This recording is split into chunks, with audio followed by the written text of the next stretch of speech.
Hi there, global citizens. Welcome back to the podcast that inspires a borderless mindset around manifesting a new world. I am your host, Florence Adu, coming to you from back in Accra. I'm back for the final leg of my second quarter sojourn back on the continent. And I am speaking with someone who's in a time zone that I am very familiar with, not necessarily the place, but the time zone was definitely. And she went from leading teams at Fortune 500 companies and startups in Silicon Valley to teaching mindfulness and breath work to people of color after experiencing a number of race-related challenges, from racial profiling and harassment by the police to microaggressions in the workplace. Her realization was that mindfulness and breathwork are much more powerful outside of the yoga studio and in the context of our everyday lives. Trained in India and leveraging her toolkit of yoga, meditation, breathwork, sound healing, Reiki, and her Harvard MBA, her goal is to ensure that all people of color have the tools to thrive despite any challenges that race, gender, or sexuality might present. Zee Clarke, welcome to the podcast. Hello. So nice to be here. Thank you for having me. So nice to have you. I'm so happy to see you again. And just some background, folks, we met for the first time in Accra about a month ago, maybe when she was here on a trip, which I think we'll get into a little bit in our conversation. And she comes to me through a family connection in Colorado. She's currently now in the West, but I'll let her talk about that. So let's just jump right in, Zee. Where are you from? Where are you local? And what is your craft? I grew up in Washington, D.C. I currently newly reside in the state of New Mexico. And my craft is teaching mindfulness and breath work to people of color, and more specifically to Black people, so that we can heal from racism and the challenges that race presents in this country and in the world. Okay, so I want to just get right to my why the where. Why or how did you end up living where you currently live? Well, a lot of people made what people call them pandemic moves, right? The pandemic was very eye-opening for many people. And if you bring it back to the summer of 2020, George Floyd, a lot of police brutality, a lot of riots in the streets, it was a challenging moment for many people. And I will say that between challenges that I experienced with police directly in the state of Colorado, as well as challenges that I experienced in the workplace, the stress from all of that was having a negative impact on my emotional health, my mental health, and my physical health. Mm-hmm. And so what I found is that nature is so healing for me, that when I am somewhere where I can look at something beautiful that is a part of Mother Earth, that's when I feel good.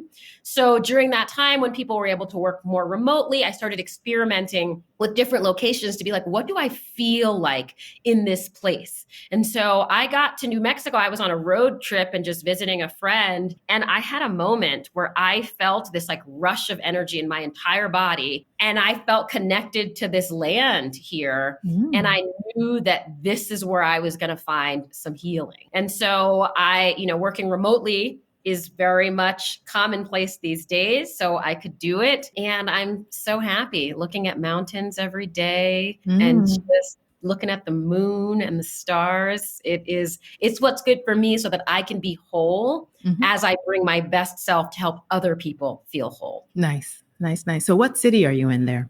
I'm in Taos, New Mexico. Taos, nice. Nice. So yes, right in the mountains. It sounds healing and you look very restful and bright and sunny. It's doing you well. I'll say that much.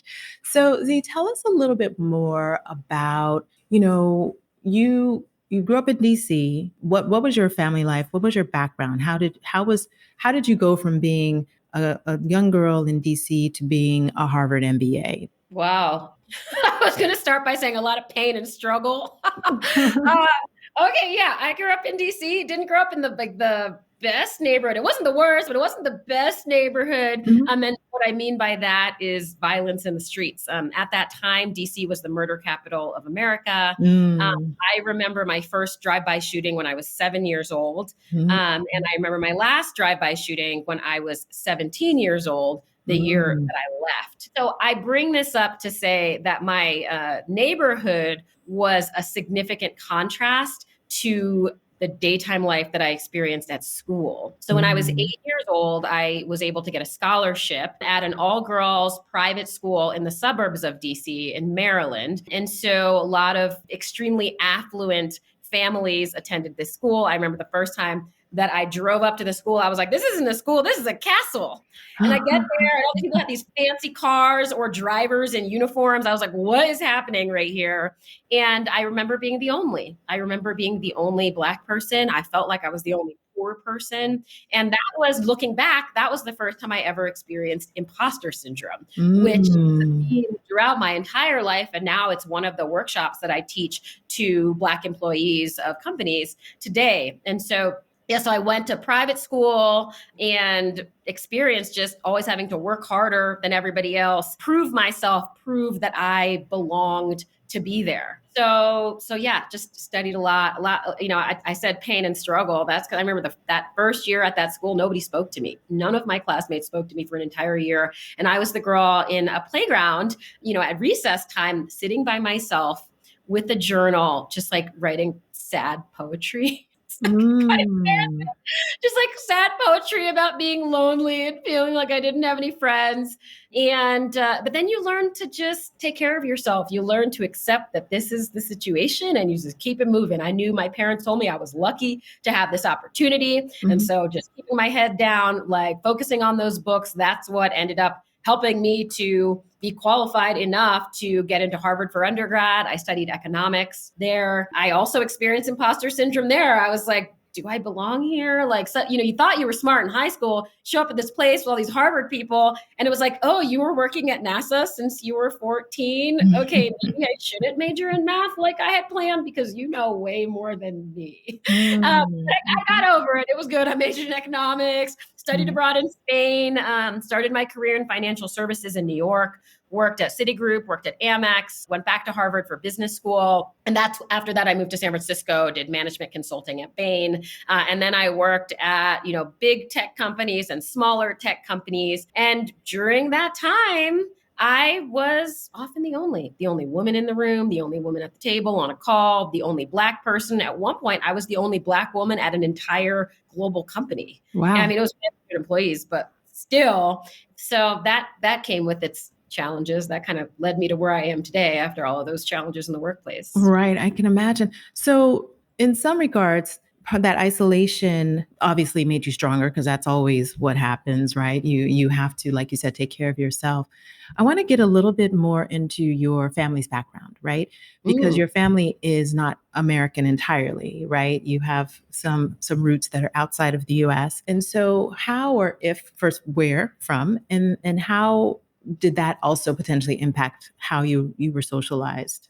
Yeah. So my mother is from the Philippines and my father is of Jamaican descent, though he was born in Panama. So Mm. I joke that I am Blasiantino. I made Blazentino. that one up. I'm going to take credit for it. Blasiantino. Blazentino. I've never heard that one. Okay. But you know what? According to the police, I'm just Black, and that's how I'm treated. And so yeah. I mean, so both my parents were immigrants. They came to this country not speaking English the way others did. So I remember Mhm. being little and going to school and being like, I like salmon, and they were like, "What are you talking about?" They were like, "It's salmon. Who are you? What planet are you from?" Uh-huh. But I would say that having parents that were immigrants just like there was this idea that you have an opportunity. This is an opportunity. We worked hard to get to this country, to get here, to get access to the, in quotes, American dream. And so I was brought up that I kind of like owed it to not only them, to myself, and to my ancestors to work really, really hard to take advantage of this opportunity because I had witnessed the poverty of my relatives in their respective countries. And I had, both of my grandmothers, I never really knew any of my grandfathers, my grandmothers, neither of them knew how to read or write.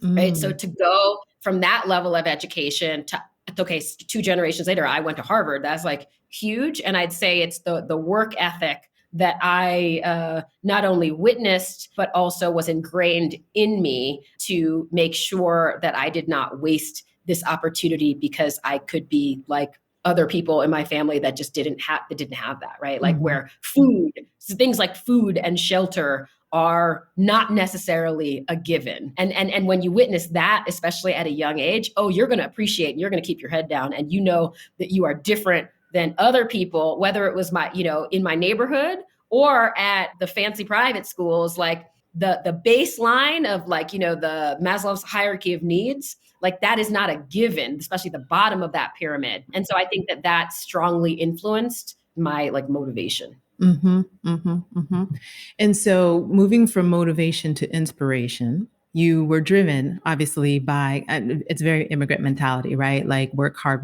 put your head down, work hard.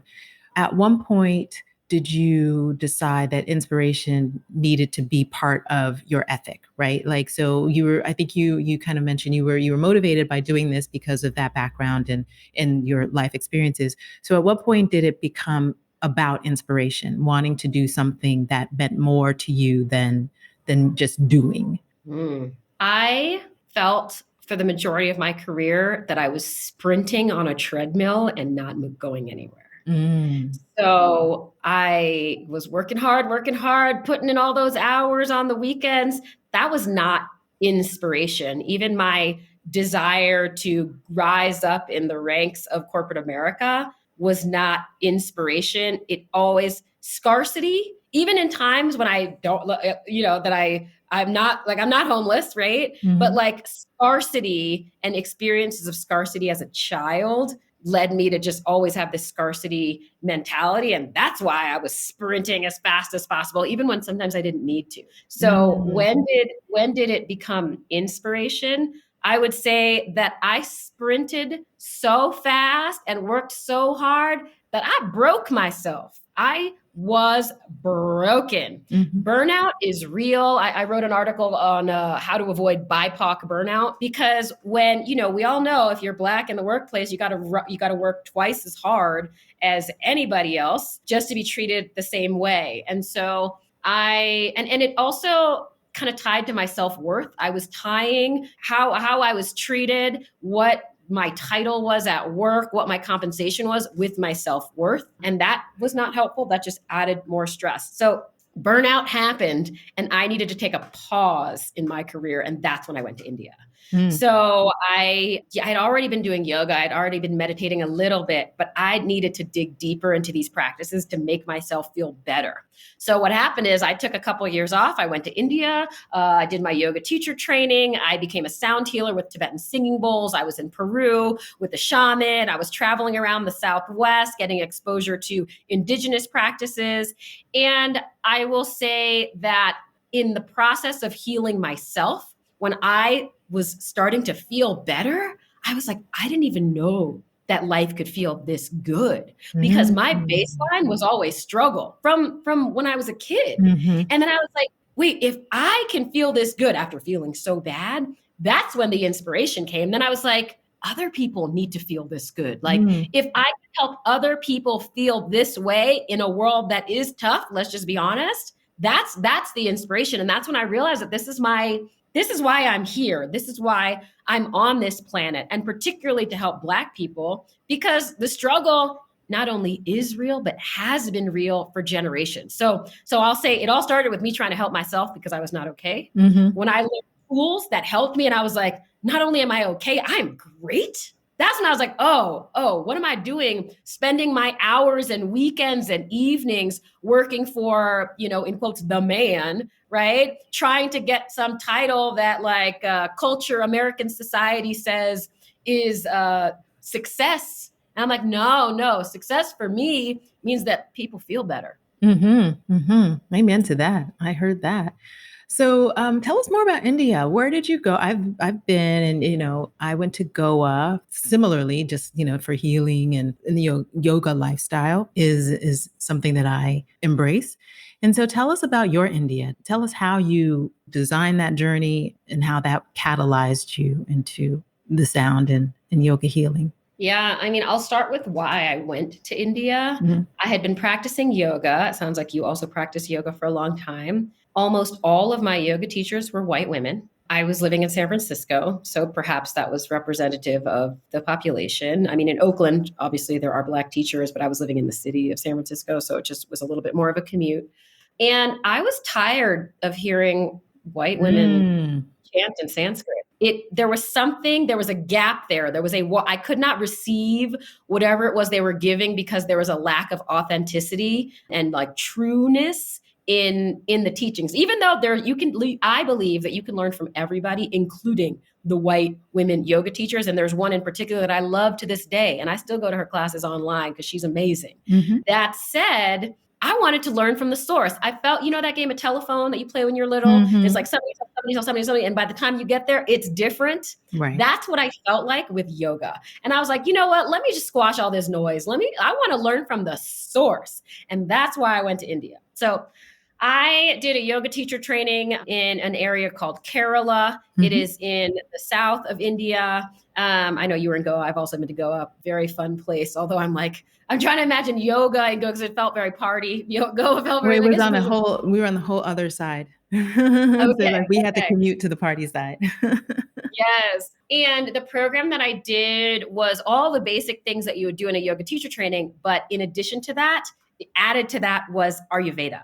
So I don't know if you're Mhm. familiar with Yep. Ayurveda, That was part of but my of experience. yours as well. Mhm, For mhm. those that are not familiar with Ayurveda, it is an ancient form of healing in India. You might not go to a Western doctor, you might go to an Ayurvedic doctor, and you will get treated based on you specifically. So while in Western medicine, it's like, got a headache? All right, everybody take Advil. And oh, by the way, we're going to charge you for the side effects that are going to happen. We're going to actually sell you more medicine because it's a one size fits all treatment. And Mhm. Ayurveda, it's based on you and what you are composed of and the elements. And so what you eat, the exercise that you do, and all the things are based on that. So I was very interested in Ayurveda. I was interested in holistic healing because, as I mentioned, the burnout that happened was also physical, and I was having physical ailments just as in addition to all the mental and emotional stuff, because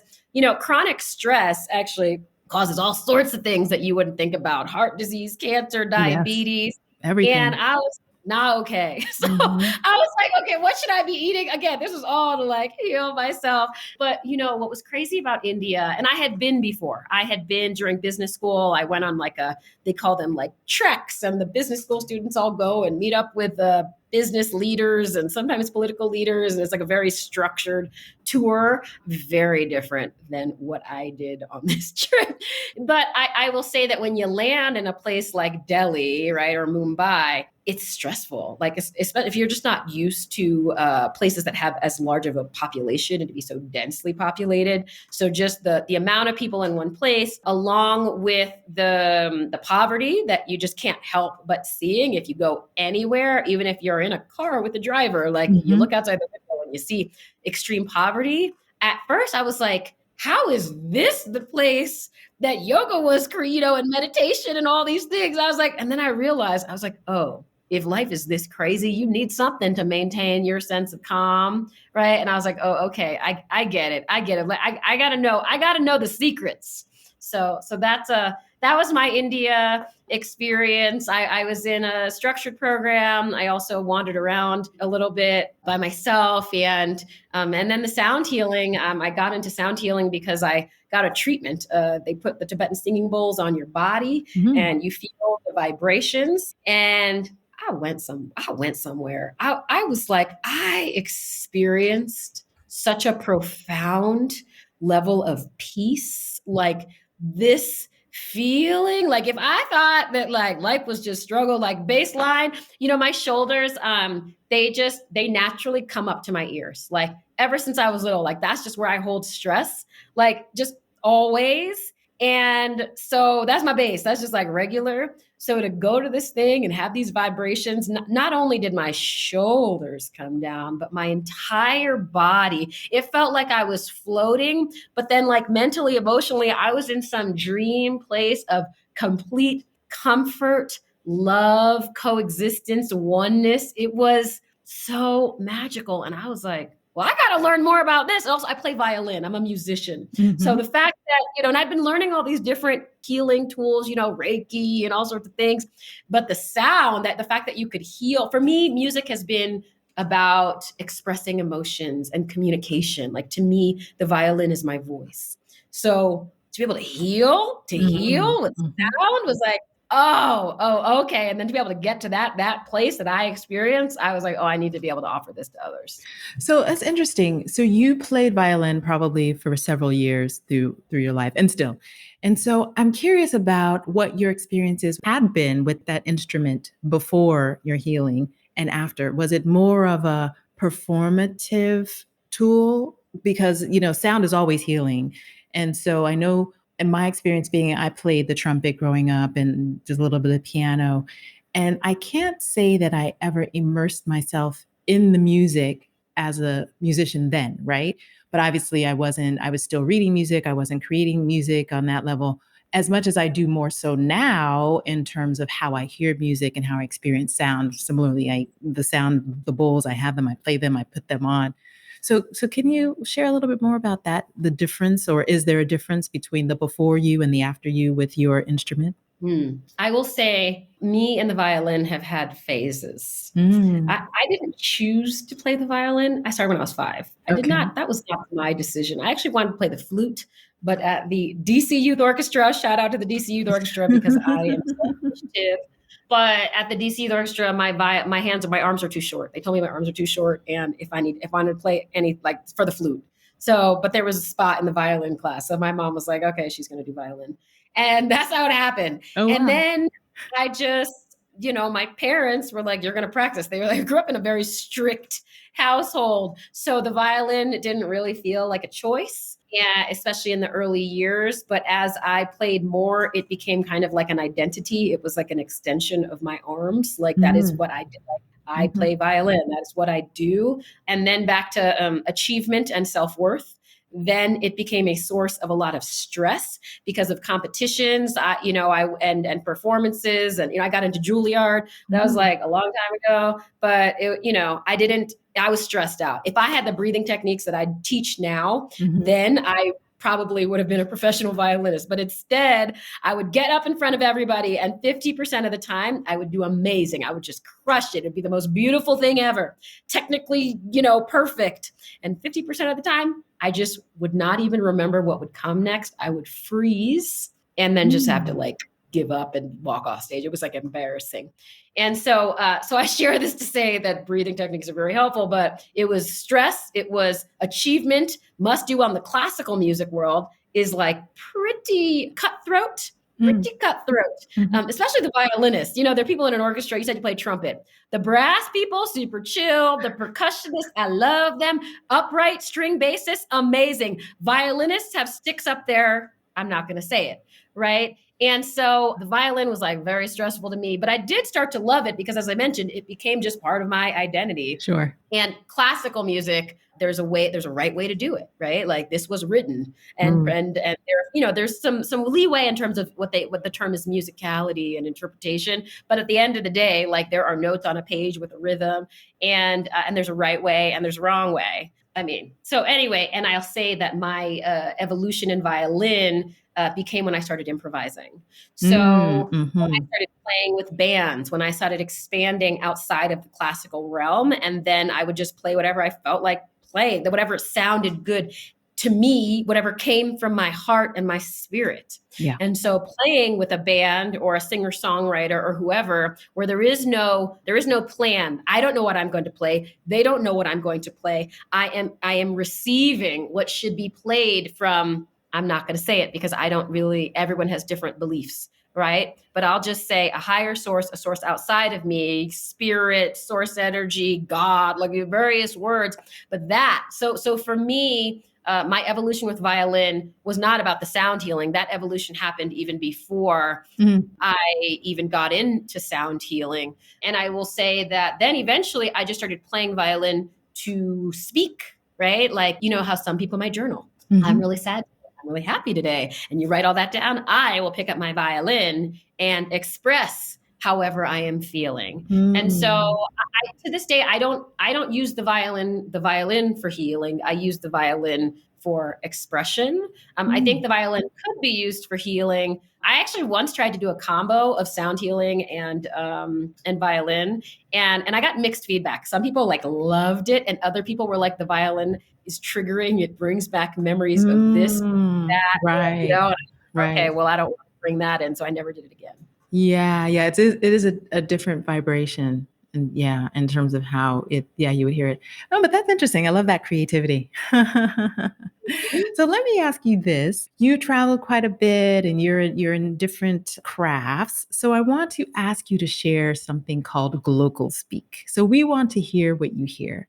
I ask you to share a word, a phrase, or a saying that's a meaningful part of your local experience and why or how you have come to value it as a global speak. And that's any local experience, wherever you feel local. Yeah. Well, for me, it is a phrase that is that has been very powerful, impactful for me as an individual. And I feel like has the power to be extremely impactful for, I'll just say, Black people, and more specifically, Black women. And it is this: today I choose me. Today I choose me. Let me explain why. Because we're never choosing ourselves. I was not brought up to choose me. I was brought up to please other people. And then as a Black woman, it's like constantly taking care of other people. And the concept of like local, right? It's local as in Black people here, Black people in the States, but it's global because it's Black women everywhere are doing a lot for other people. And that's out of love. That's out of love. And because we can. Also, because some people expect it too, right? There's a little bit of that. Yeah. And so the mantra, today I choose me, just means so much to me because I'm giving myself permission to choose me. And I am not a bad person if I take my day to myself, or my hour of quiet time, or, choose to spend a little bit more money to get a massage this quarter, right? Because otherwise it's like, oh, that money could be spent on my relatives or on this or on that. So today I choose me. And I like, whenever I have a decision to make, I just repeat that to myself and allow that to guide me. Nice. That's a great one. That is local to many hearts, or should be and could be local to many hearts. I like that one a lot, and across the globe. So let's talk more about how now you've come back, you've done your journey abroad, you've studied these different modalities on healing. So now you've come back as a healer. So now how did you apply that? How are you applying that as a way of living and as a means of supporting yourself? How is that? What are the mechanics around that? Yeah. Well, I got back to the States after travels. I moved to Denver, Colorado, very random. I didn't know anybody in Denver when I got there. Well, I had a couple, like, friend said, you should meet my friend, sort of thing. But I was listening to my intuition, which has been something that I have been honing in on more and more so as I have some quiet space to really listen and receive these messages. So I got to Denver. I started teaching mindfulness. I started leading sound bath experiences. And the people that were coming to my classes were predominantly white women. And I love everybody. But I wasn't feeling as fulfilled in teaching this particular population because I'm looking around, noticing that Black people need these tools so much more, right? But there's medical research that shows that discrimination is a direct cause of the higher rates of high blood pressure in Black people, right? And all of the symptoms of chronic stress, Black people have higher rates of all of these things: diabetes, heart disease, et cetera. And so I just was feeling like I wanted to spend my time helping people of color. And so then I started leading BIPOC only meditation sessions. I started just teaching us. But money is a real thing. And I right. So I got a job, again, a day job in America. And I'll say that it was very challenging, especially being the only Black person in leadership at a public company during George Floyd summer. And so as a Black person, and I think a lot of people that were working at predominantly white places, organizations at that time, were finding that our allies were leaning on us to do the work. Can you help with the talent acquisition team to help them hire more Black people? Can you work with the training team on the implicit bias training? Can you lead a conversation on race in America and share your racial traumas with the entire company, right? And so a lot of microaggressions, like, when I see you, I don't see color. And I'm just like, I'm tired. I'm just like continuing to watch Black people get shot by police. And I'm like, when you see me, you don't see color. You know who sees color? The police see color. And, and I just kept getting brought back to a couple of years ago. I was at a grocery store and somebody called the police on me, and an employee at the grocery store called the police and said that I stole deli meat. And then the police came, and it was this big ordeal. Searching for deli meat, and I'm a vegan, so it was very hard for them, and their hours and hours of searching every crevice of my car, and I was moving and camping and a lot of stuff in the car for them to find the deli meat that the vegan stole. And so I'll just say that, like, it just kept building up and building up and building up, all of this stress of being Black in America. And Colorado was a place that I'll name the cities I've lived. DC, grew up there. Boston for college and grad school. New York, Brooklyn, right? San Francisco. These are all places where white people know better to say things out loud. I'm not saying there's not racism there, it's just more subtle, but they won't say things to your face. And so in Colorado, both at work and outside of work, people would say things to me that would be triggering. And I was having to dig deeper into my breathing practices, into my mindfulness practices, so I could lower my heart rate, so that I could calm myself, so that I would not experience the stress that, was being triggered constantly. And so, especially in the workplace, I was using these practices like during meetings, after meetings, just being so upset. And that led me to, I had a lot of friends that were also having the same problem. Like, they were the only where they were. So I was sharing with them breathing techniques that I do when people, say things that are offensive to me or do things. And that led me to create the series of workshops, Reclaiming Flow workshops, that are tools. I take the practices that I learned in India and I apply them to real life situations at work. So I teach a class called Mindfulness to Heal from Microaggressions at Work. I teach one called Countering Imposter Syndrome. The first week of work, a boss said to me, pulled me aside, closed the door. I was like, oh man, this is serious. He goes, I just want you to know I didn't hire you because you're Black. Now, I got 2 degrees from Harvard, and this was not like a job. This was not a job that I was like, this is challenging. I just like need money. And so if somebody had said that to me 20 years ago, I would have been like, oh my God, I'm a diversity hire. I'm not smart enough. I'm not good enough to do this job, right? So imposter syndrome is real when people say things to you and in fact, I have had said to me in other places, are you the new diversity hire, right? So countering imposter syndrome. I have one called Bringing My Whole Self to Work, because, this is a podcast that you can't see me, but I got curls. I got lots of curls. And I didn't know what these curls looked like until I was 35 years old.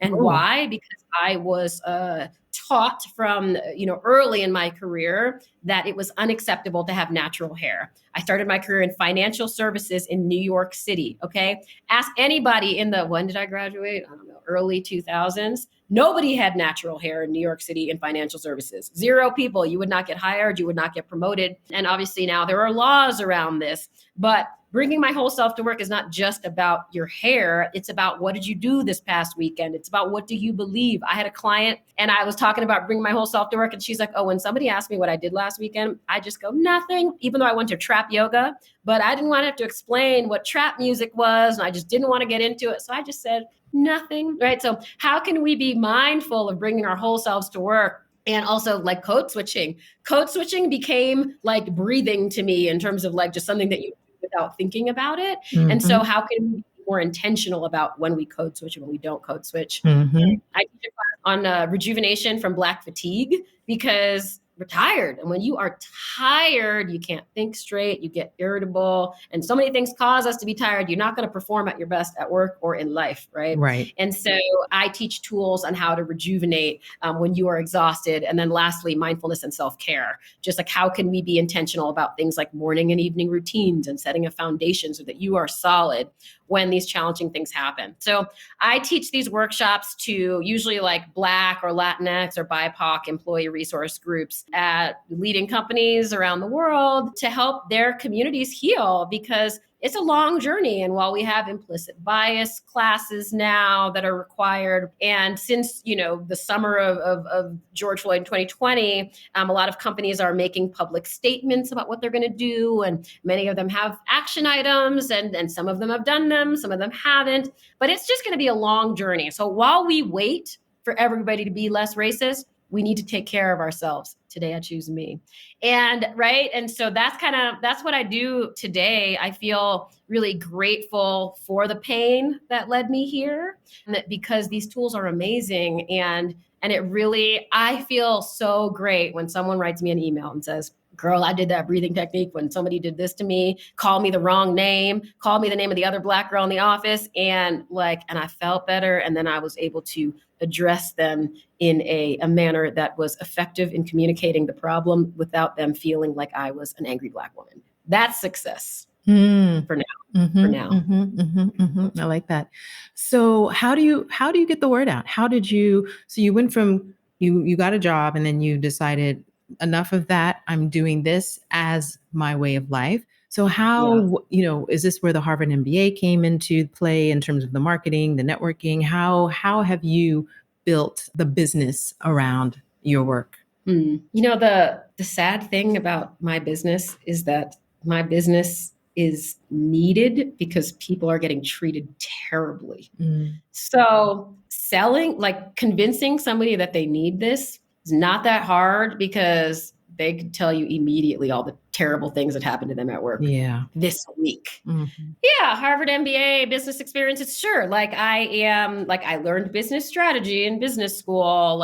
Networking is business school is helpful for networking. I did enterprise sales where I sold to companies in a few of my last jobs. I have been in this B2B space for quite a bit now. So I understand sales funnels and how all of that works. So I'd say, yes, I have, I feel very thankful to have some of the tactical, practical business skills just to start a business and to run a business. And I'm a bit of a weirdo unicorn person with my MBA and my healing, right?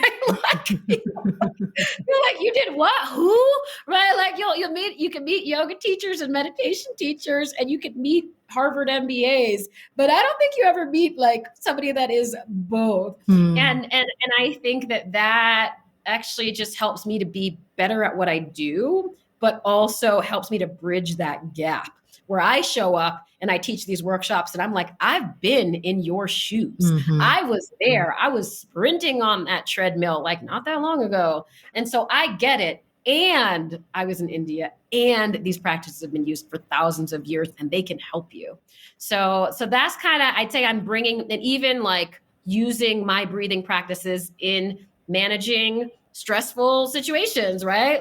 That's even in my work today, running a business. Sure. Guess what? It doesn't, just because it's a mindfulness and breathwork business doesn't mean it doesn't have stress. Sure. And so to bring that into my daily interactions as well has been super powerful. Yeah. So speaking of, I always like to ask, what is your favorite or one that you practice mindset hack? So this is something you can imagine, one that you practice or one that you know of. Yeah.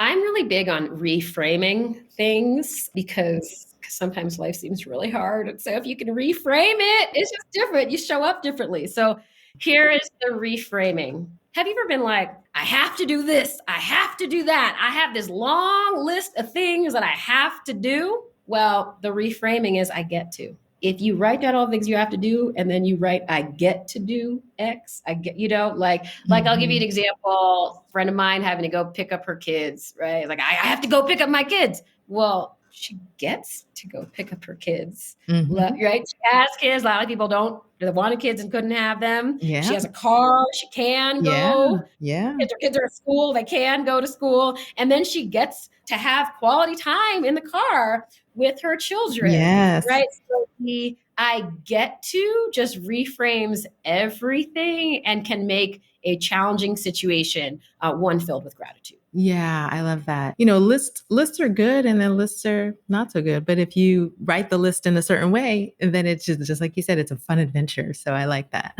Yes. Z, would you mind sharing a couple minutes of a breath work exercise just so that we kind of get a sense of some of the work that you do? Yeah, sure. I will tell you, let's see, which one? Anxiety. Okay. Good. Mm-hmm. And anxiety sometimes to the point when it's really bad, you can't even sleep, right? Yeah. Like, and I'll just give you an example of when this happened to me in Colorado. Mm.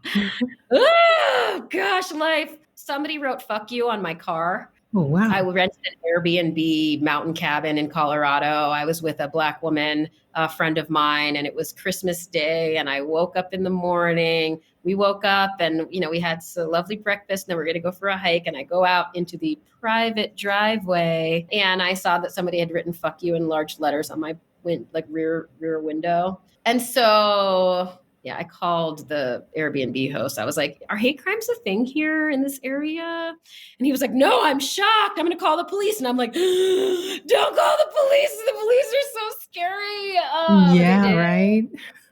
The police were going to come and do a stop by. It's Christmas Day. They did not. So we're kind of waiting for them. They never came. They drove by, as in they didn't even come up the driveway. And they said it was a domestic matter and that we could choose to press charges against mysterious person because they wouldn't do any investigating. So the question was whether to sleep there that night or just leave and be like, okay, this is not safe. And ultimately we decided to stay. Mm-hmm. So I bring this up to say that I'm lying there in bed and I can't sleep. And I'm like, what if this person comes back? Like, what if they're like a bunch of them? And like my mind was like all of the what ifs were driving me crazy and I could not sleep. And at that moment, I did something called the 4-7-8 breath. And so if you have ever experienced anxiety about whatever, it could be about anything, and all the what ifs are happening and your brain will not shut up, the 4-7-8 breath, it involves inhaling for a count of 4, holding for a count of 7, and exhaling for a count of 8. So let's do it together. Okay. I invite you to sit up straight, shoulders back and down. We're going to breathe in and out through the nose, and we're going to inhale for 4, 3, 2, 1. Hold for 7, 6, 5, 4, 3, 2, 1. Exhale for 8, 7, 6, 5, 4, 3, 2, 1. Again, inhale for 4, 3, 2, 1. Hold for 7, 6, 5, 4, 3, 2, 1. Exhale for 8, 7, 6, 5, 4, 3, 2, 1. And relax and breathe normally. So you might do this for more times than that because usually what happens is eventually you'll just fall asleep. But doing multiple repetitions of this allows you to relax. It stimulates your parasympathetic nervous system. So if your sympathetic nervous system is the fight or flight reaction, the like, I'm under stress, I'm triggered, like I felt that night trying to fall asleep.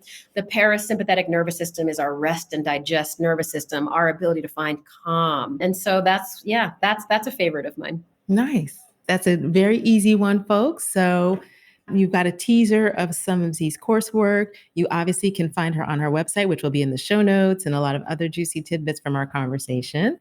So I want to ask you, what's next? So what is your now and what is next? I know you have some interesting things on the horizon. What's next for Zee? I'm currently still just teaching a lot of workshops to companies. However, I do have a book coming out, and I told you this right before we got on, but I found out recently that the date is at the end of December. I think it's December 27th. We get it this 28th. year. Hooray. I have a book. It's called Black People Breathe, and it is a collection of mindfulness and breath work tools for Black people to heal from racism. And so every chapter is a theme of something, that an experience that Black people have. One of them is bearing witness to the assault on Black lives, and mindfulness tools to decide, should I watch this footage? And if I do watch it, what can I do to take care of myself both during watching it and after? Mm-hmm. I have a chapter called Shopping While Black, where I share the grocery store incident I shared with you, or another chapter called RESPECT at work, because a lot of stuff happens at work. And so, these themes of things that happen to us. And then I offer tools that you can use, because in my mind, it's kind of like a prescription from a doctor, right? Yeah. Like when you have a headache, take Advil or, some ibuprofen or something, right? Well, when you are angry, you can do this particular breathing technique, just like we just did. If you have anxiety, you could do the 4-7-8 breath. So I'm really excited about that. I also plan on coming up or launching an online course early next year. So that's kind of in the works. Yeah. And a few other fun tidbits that are in the media realm that I will leave to be a teaser secret for 2023. Nice. And I think that's great to know that you have some online offerings, particularly for people who are outside of the US, right? The diaspora, we have varied experiences, but we are, as you say, I love that you say Black people. It's not about the geography necessarily. It is that the Black experience globally is very similar. Even being in a country that is mostly Black, there are situations where you feel the same kinds of entitlement. It is the colonization's vestiges that are around us. So yeah, I look forward to seeing and also helping to promote your work throughout the diaspora. So this, I hope, is a good starting point for that. Yeah, actually, and speaking of the online stuff, I recently launched a YouTube channel, and I'm putting a lot of these guided practices or the breathing techniques, like even the 4-7-8 one, on my YouTube channel, Zee Clarke, and also on Instagram and TikTok, Zee Clarke Breathe. So I have put and will continue to be adding guided breathing practices on this channel. Nice. So everyone, you can obviously check that out on the show notes, but Zee Clarke, that's Clarke with the E, N-Z-E-E. All right, cool. So we've talked about you and your work, and we know that there's a lot of mindfulness in your work. We want to know a little bit more about the you that is not the person who is working or healing. So I like to ask my guests if you are a reader, a watcher, or a listener, and what are some of your favorite reads, watches, or listeners? Ooh, okay. I'm a combination, so I'll just say podcasts. Balanced Black Girl is one of my favorite podcasts. Nice. Like, she just brings these amazing guests and talk about real stuff and offering tools and things that we can do to handle the things that happen to us. So yeah, I'll say books. Let's see. I am a reader. So many. Recently, Octavia Rahim. She is an amazing yoga teacher, particularly focused on the restorative sort of yoga. And so Pause, Rest, Be is a book she came out with. I've heard of it. Yeah. Pause, Rest, Be. And then Adrienne Marie Brown is kind of like my hero. I don't know if you know her, Adrienne Marie Brown, but pleasure activism in that book. I mean, so many things to learn in that book, but one of the things is that no is a complete sentence. So I believe she probably was someone who came up in that program on Netflix about pleasure. I don't know if you've seen it, but there's a shop, and I'll put that, there's a program, and I saw that, and it's particularly focused on women and women's pleasure. And so it goes through the anatomy, the psychology, all of those things. But I feel like she may have been referenced in that. But yes, pleasure activism. And it kind of also rings in my ear because I had a guest, Nadia Swabi, who also in the UK was part of a movement, with Black feminists on this whole pleasure activism side of things. So yes, the connections start to connect and make a lot of sense. Okay, those are great tips. We'll put those in the show notes for our listeners to find out more. Zee, this has been so lovely. I'm so happy we got a chance to catch up again and talk more about your work and what's coming up for you. As we get ready to sign off for today, do you have any last words for our listeners? I guess what I want to leave folks with is that taking a deep breath can just change the whole game. Like, no matter what is happening in your life. So just always remember to breathe, which is, sounds like obviously, but when you're intentional about the deep breath, it's a game changer. It absolutely is. I absolutely agree. And I want to just add to that. It's also taking the breath and feeling the breath, because I think we take it in, but there's also this kind of concept of, and I do this often in my breath work, is like sending the breath everywhere within me, Yes. and then pulling it out from everywhere within me to feel like fully cleansed. So, yes, taking a breath matters. All right, folks, thank you so much, Zee. This has been another episode of the podcast. You can catch us each and every Tuesday with a new episode at globalcitizenspod.com and wherever you get your podcasts.